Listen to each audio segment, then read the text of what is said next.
Hello friends, welcome to commerce studies. आज हम इस वीडियो में डिस्कस करेंगे डिविडेंड की थ्योरीज के बारे में। ठीक है, तो चलो स्टार्ट करते हैं आज की वीडियो।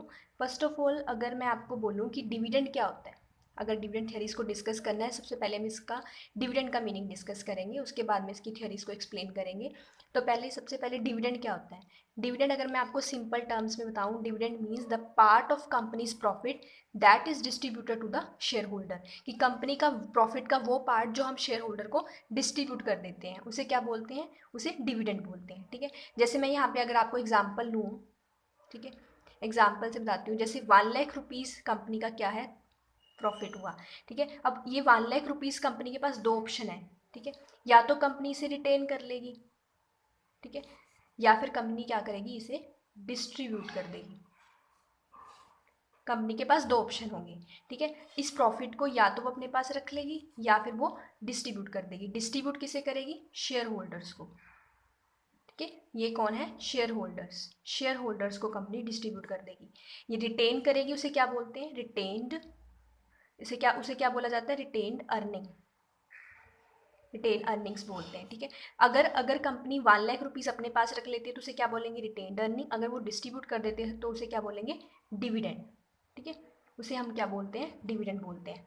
बट अगर अब कंपनी, हर एक कंपनी का अपना डिसीजन होता है कि उसने अपने पास प्रॉफिट में से कितना पोर्शन रखना है और कितना उसने डिस्ट्रीब्यूट करना है। जो पोर्शन वो डिस्ट्रीब्यूट करती है उसे हम बोलते हैं पे आउट। कितना वो पे आउट कर रही है, कितना वो पे ऑफ कर रही है। और जो अपने पास रखती है उसे मैंने आपको बता दिया, उसे रिटेन्ड अर्निंग बोलते हैं। ठीक है, तो अब ये डिसीजन, जो कंपनी ये डिसीजन लेती है कितना अपने पास रखना है और कितना डिस्ट्रीब्यूट करना है, उसे हम बोलते हैं डिविडेंड से रिलेटेड डिसीजन। ठीक है, अब कैसे कंपनी डिसाइड करेगी कि कितना उसने अपने पास रखना है, कितना उसने डिस्ट्रीब्यूट करना है। सपोज करो कि हो सकता है कि कंपनी को लग रहा है कि फ्यूचर में उनके पास कोई अपॉर्चुनिटी आएगी, फ्यूचर में कोई अपॉर्चुनिटी आने वाली है।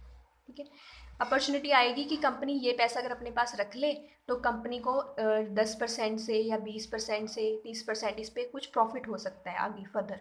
ठीक है, अगर वो उसको इन्वेस्ट करेगी। ठीक है, अगर तो कंपनी के पास अपॉर्चुनिटी है फ्यूचर में तो कंपनी इसको, इस मनी को अपने पास रिटेन कर ले। बट अगर कंपनी के पास कोई भी अपॉर्चुनिटी नहीं है तो कंपनी क्या करे, इस सारी मनी को डिस्ट्रीब्यूट कर दे। ठीक है, डिविडेंड दे दे शेयर होल्डर्स को। अगर वो डिविडेंड दे देगी तो शेयर होल्डर क्या करेंगे, अपने बिहाफ पे उस मनी को कहीं भी इन्वेस्ट कर देंगे। हो सकता है कंपनी यहाँ पे 10% दे रही हो, हर एक शेयर होल्डर अपने अकॉर्डिंग 20% 30% के अकॉर्डिंग उस मनी को इन्वेस्ट करें, तो हो सकता है उनको ज़्यादा बेनिफिट हो। ठीक है, तो कंपनी, हर एक कंपनी का अपना अपना डिसीजन होता है कि उसने कितनी मनी अपने पास रखनी है और कितनी शेयर होल्डर को डिस्ट्रीब्यूट करनी है। इस तरह के डिसीजन को क्या बोलते हैं, डिविडेंड डिसीजन बोलते हैं। ठीक है, तो इसकी जो मेन इंपॉर्टेंट मतलब जो क्वेश्चन आता है पेपर में, वो आता है कि इसकी कौन कौन सी थ्योरीज हैं। तो चलो मैं आपको बताती हूँ कि कौन कौन सी इसकी थ्योरीज होती हैं। बेसिकली तो इसकी वैसे दो पार्ट में इसको डिवाइड किया गया है। फर्स्ट है रेलिवेंट थ्योरी, सेकंड है इरेलीवेंट थ्योरीज। जो रेलिवेंट थ्योरीज है ये बोलती है कि अगर हम डिविडेंड देते हैं तो उस डिविडेंड देने की वजह से क्या होता है कि शेयर की वैल्यू इंक्रीज हो जाती है और वैल्यू फर्म है उस पर इम्पैक्ट पड़ता है। ठीक है, और इरेलीवेंट थ्योरीज बोलती हैं कि शेयर, अगर हम डिविडेंड देते हैं तो इसका हमारी वैल्यू फर्म पे या शेयर होल्डर, मतलब उसकी जो शेयर की वैल्यू, उस पर ज़्यादा इम्पैक्ट नहीं पड़ता। ठीक है, तो रेलिवेंट ये बोलेगी कि देना चाहिए, इरेलीवेंट बोलेगी कि नहीं देना चाहिए। अब जो रेलिवेंट थ्योरीज है उसके अंदर दो पार्ट हैं, वॉल्टर मॉडल और गोर्डन मॉडल। हर एक पर्सन ने अपने अकॉर्डिंग डिफाइन किया हुआ है। इरेलीवेंट थ्योरीज के अंदर भी दो पार्ट है, MM model and traditional model. Okay, तो चलो आज हम सिर्फ इस वीडियो में सिर्फ हम वॉल्टर मॉडल डिस्कस करेंगे। जो इसकी आने वाली नेक्स्ट वीडियोज़ हैं उसमें हम तीनों मॉडल्स को डिस्कस करेंगे, क्योंकि ये वीडियो बहुत लंबी हो जाएगी, इसलिए मैं सिर्फ एक ही मॉडल आज डिस्कस करूँगी।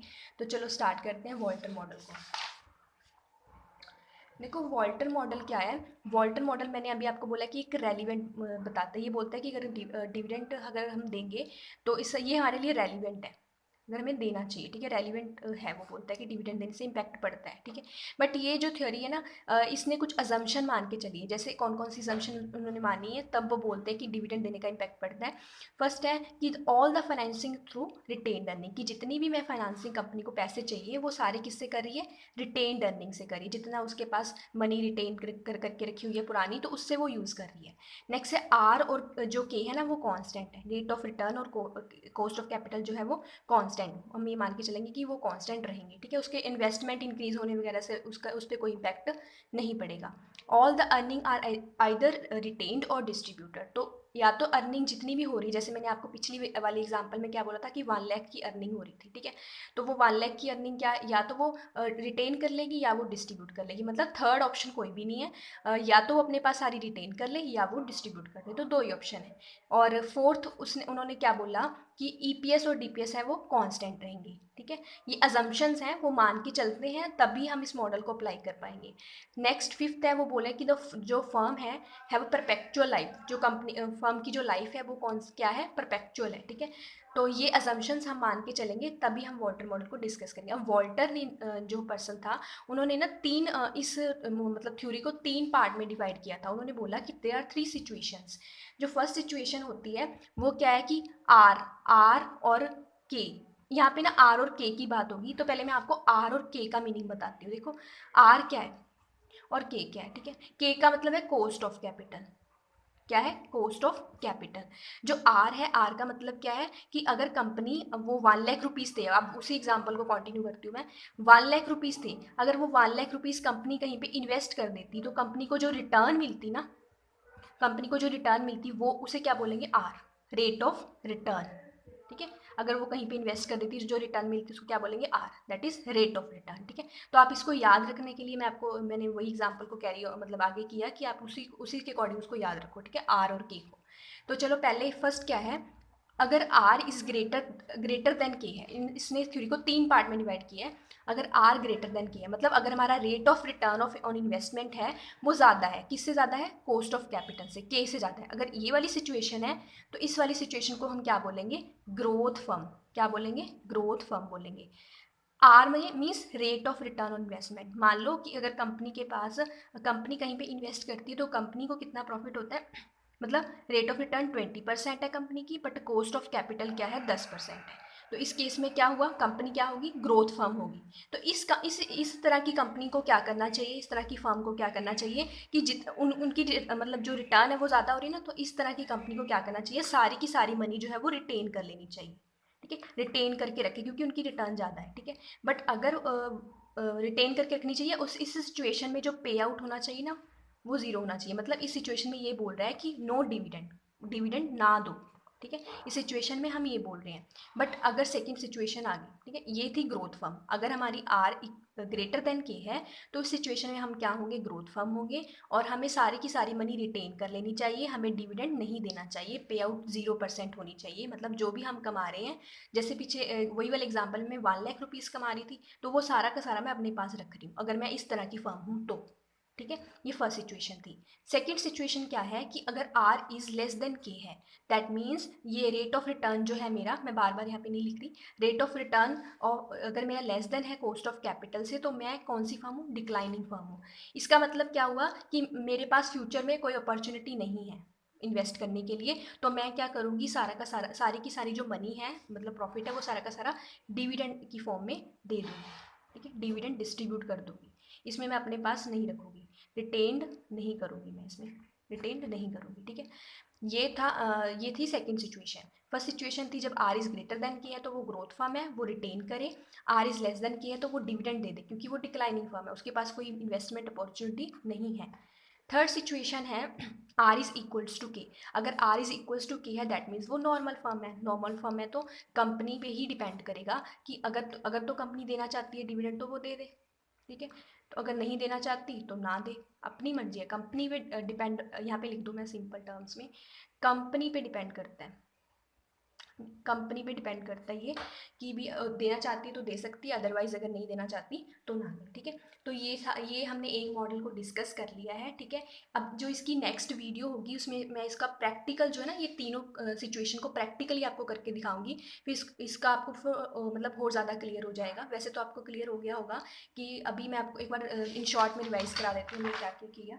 हमने किया डिविडेंड, ठीक है, डिविडेंड का क्या मीनिंग है, डिविडेंड जो पार्ट ऑफ प्रॉफिट है जो हम कंपनी मतलब शेयर होल्डर को दे देती है उसे डिविडेंड बोलते हैं, ठीक है। कंपनी के पास प्रॉफिट को डिस्ट्रीब्यूट करने के मतलब दो ही तरीके हैं, या तो वो अपने पास रख ले या फिर डिस्ट्रीब्यूट कर दे। अपने पास तब रखेगी जब उसको पता चल रहा है कि भी उसकी रेट ऑफ रिटर्न है ना वो ज़्यादा होगी, मतलब अगर वो कहीं इन्वेस्ट करेगी रेट ऑफ रिटर्न ज़्यादा होगी तो अपने पास रख लेगी। अगर उसको लग रहा है कि उसे डिस्ट्रीब्यूट कर देना चाहिए कब डिस्ट्रीब्यूट करेगी, तो अगर उसे लग रहा है कि मेरे पास तो कोई इन्वेस्टमेंट अपॉर्चुनिटी है नहीं, शेयर होल्डर्स को मनी सारी दे दो, वो अपने बिहाफ पे कहीं इन्वेस्ट कर लेंगे, तो वो कंपनी उनको डिस्ट्रीब्यूट कर देगी। देखो डिविडेंड देने का फ़ायदा एक ये भी होता है कि शेयर की वैल्यू भी इंक्रीज़ हो जाती है, ठीक है, और शेयर होल्डर जो है वो सेटिस्फाइड भी हो जाते हैं, ठीक है, सेटिस्फाइड भी हो जाते हैं, ठीक है। अगर मैं ना डिविडेंड दूँ, अपने पास रख लूँ, तो इसका इसका फ़ायदा ये है कि मैं कहीं फ्यूचर में इन्वेस्ट कर सकती हूँ, उसको मनी को इन्वेस्टमेंट हो सकती है, ठीक है। तो हर एक कंपनी अपने अपने लेवल पे डिसीजन लेती है कि कितना उन्होंने सारा का सारा डिस्ट्रीब्यूट करना है या कुछ अपने पास रखना है। तो इसे क्या बोलते हैं, डिविडेंड, मतलब डिविडेंड से रिलेटेड डिसीजन लेना, ठीक है। तो ये था डिविडेंड क्या होता है, और इसकी दो थ्योरीज हमने आज वॉल्टर मॉडल डिस्कस कर लिया। ये तीन मॉडल्स हम बाद में डिस्कस करेंगे, पहले इसके प्रैक्टिकल की नेक्स्ट वीडियो में हम डिस्कस करेंगे। हम पहले इसकी थ्योरीज, इसमें मैंने आपको बताया कि क्या था वॉल्टर मॉडल में, और इसकी जम्पशंस पढ़ी। उसके बाद में 3 सिचुएशंस होती हैं, अगर आर इज़ ग्रेटर देन के है तो ग्रोथ फर्म है, अगर आर इज़ लेस देन के है तो डिक्लाइनिंग है, अगर दोनों बराबर हैं तो नॉर्मल है। इस सिचुएशन में तो कंपनी इंडिफरेंट है, जो मर्जी ऑप्शन चूज कर सकती है। बट अगर आर इज़ ग्रेटर देन के है तो वो ग्रोथ फर्म है, तो उसे सारा का सारा रिटेन कर लेना चाहिए। आर इज़ लेस देन के है, दैट मीन्स उसे सारा का सारा डिस्ट्रीब्यूट कर देना चाहिए, उसके पास कोई इतनी अच्छी इन्वेस्टमेंट अपॉर्चुनिटी भी नहीं है और उसकी कॉस्ट जो है वो ज़्यादा पड़ रही है, तो इसकी इस सिचुएशन में ऐसा हुआ, ठीक है। तो ये तीनों सिचुएशन प्रैक्टिकल के साथ सॉल्व करेंगे नेक्स्ट वीडियो में। तब तक के लिए थैंक यू सो मच, और वीडियो को लाइक ज़रूर कर देना और अपने फ्रेंड्स के साथ शेयर कर देना। और अगर आपने चैनल को नहीं सब्सक्राइब किया तो चैनल को भी सब्सक्राइब कर लेना, और जो इसके साथ बेल आइकन है उसको भी प्रेस कर देना। Thank you so much.